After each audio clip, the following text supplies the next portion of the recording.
Hey everyone, I'm Fred Ranger and I hope you're doing good. Wow, 2020 and this channel is reaching almost 5,000 subscribers. So first off, thank you so much for the past years. It's been such an incredible ride, learning so much, and sometimes I can also contribute and give back with everything I've learned throughout the years. So I love the community we're building here. If you are not already subscribed, 2020 is the year you want to hit sub on this YouTube channel and also activate the bell notification because there's a lot of travel that are coming up and there's a lot of new gear. Have you actually seen a difference with the image quality that you're seeing right now? This is not the Sony a7 III that I'm used to filming on or the FUJIFILM X-H1 that I used to film a video on. It is a brand new camera. Actually, please write it down below if you think you know what this camera is. I really like the image that's coming out of it, and I'm planning on doing a lot of storytelling with this camera that's filming me right now. So let's leave it, as a mystery for now, and let's talk about today's topic. I mean, I'm so happy because Camera Canada is continuing to support this channel in 2020. Thank you, Kadar and the team at Camera Canada. Big shout out if you are in need of a camera and you live in Canada or even outside of Canada. They do ship internationally. Hit the link down below because they've got the best deals and also most of the camera gear that you might need for your storytelling in 2020. So without further ado, the most hated and loved camera that Fujifilm has released lately has arrived. And this is it. Can you guess what camera I'm talking about? I'm pretty sure you can, because this is a camera that's been covered by a lot of YouTubers like Lee and the guys, DP Review, and it depends on who gets the camera. Some people are actually mad about Fuji removing the LCD screen. I did do a video, if you want to watch it, I think it's right there. I did do a video about why I think they did that, and I stand by my comments. But now, finally I can get my hands on it and give you my first impression. So this is kind of a little first unboxing. We're starting the year with a camera that I think is putting the photographer at the center of the story, but again, not everybody thinks this way. So this is the Fujifilm X-Pro tree, and let's see what's in the box of an X-Pro tree. The one thing though that I don't like about this package, that I don't think there is a charger. That is something that it's okay to be mad to Fujifilm about that. So they give you a nice cleaning cloth right here, because maybe those sticky fingers or those fingerprints that are staying on the body, maybe not, we'll see. And so this is your little strap here that you get with all the Fujifilm cameras. You get the battery that is still the 126 battery, so the W126S battery, so the same that you are using in your Fujifilm X-Pro 2, your X-T2, X-T3. So this needs to be revised, and I'm pretty sure in the X-T4 they will put a bigger battery. Actually, the rumors on Fuji Rumors point in this direction, and this will be a welcome addition. So again, the Fujifilm X-Pro 3 is still using the same battery, but at the same time, you will look less at your screen. So maybe it's enough to have just this battery.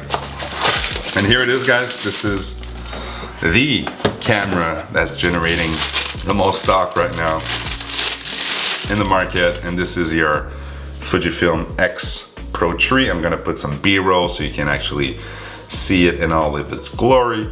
And this is the so controversial flip out screen or flip down screen, and when it's closed you're actually seeing a little smaller display, and it'll showcase your film simulation, or it'll also showcase some of the settings that you have in there. So let's put a battery in. Let's see if the good friends at Camera Canada sent me a charge battery. Let's see.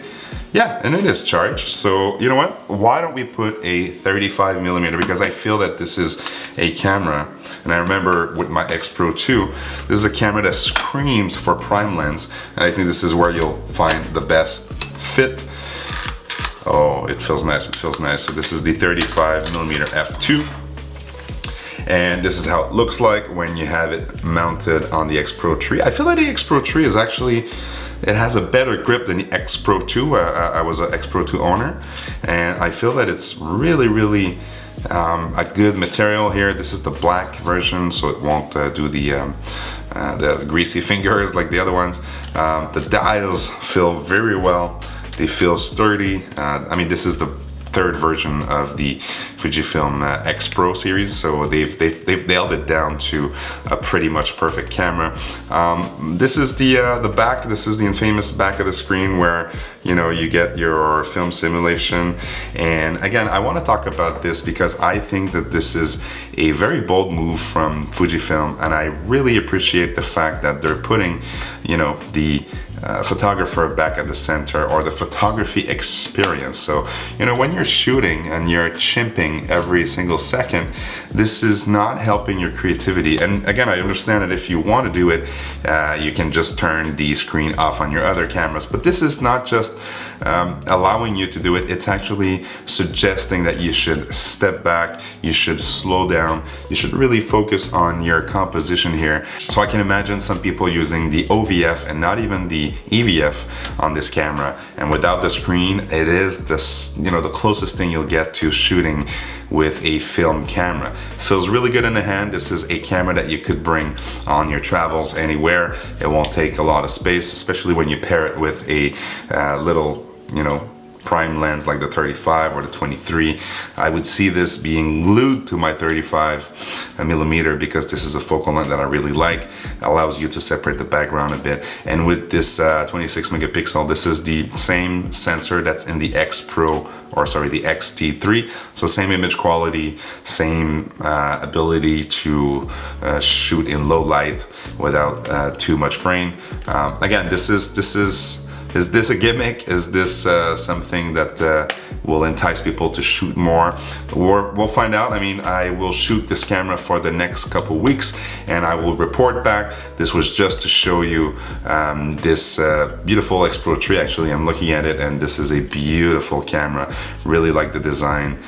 This is a camera that's made in Japan, and they proudly are putting it here because, of course, it's not the same as the lower price camera. This is not a cheap camera, but I understand why they did it, and I really like the feel. The grip has been improved, like I said. So if you, I would suggest, if you want to get familiar with this product, to actually rent it and see it for yourself. So I'm gonna shoot this camera for a couple weeks. I'm gonna report back. This is the beauty of this channel, is that we can take our time and not just give, you know, fluffy feedback about cameras. I want real world reviews. I want to give back to you. So this was just to say hello, just to say happy 2020. I hope you have one that's really creative. I hope you have one that's really inspiring. And my hope for this channel is to not to grow the subscriber count. I mean, although it's fun to see the community growing, but to give as most value back as I can. Have you guessed what camera we're filming on right now? Put it down below. If you get it right, I will start a little contest. Polar Pro is working with us on this channel this year, so maybe I'm gonna send you Polar Pro filters or something like that. So try to guess it in the comments down below, and see you soon. This was just a quick hello, and more to come on this channel in 2020. I've been Fred Ranger. Be happy, enjoy life, and enjoy your weird gear. Cheers.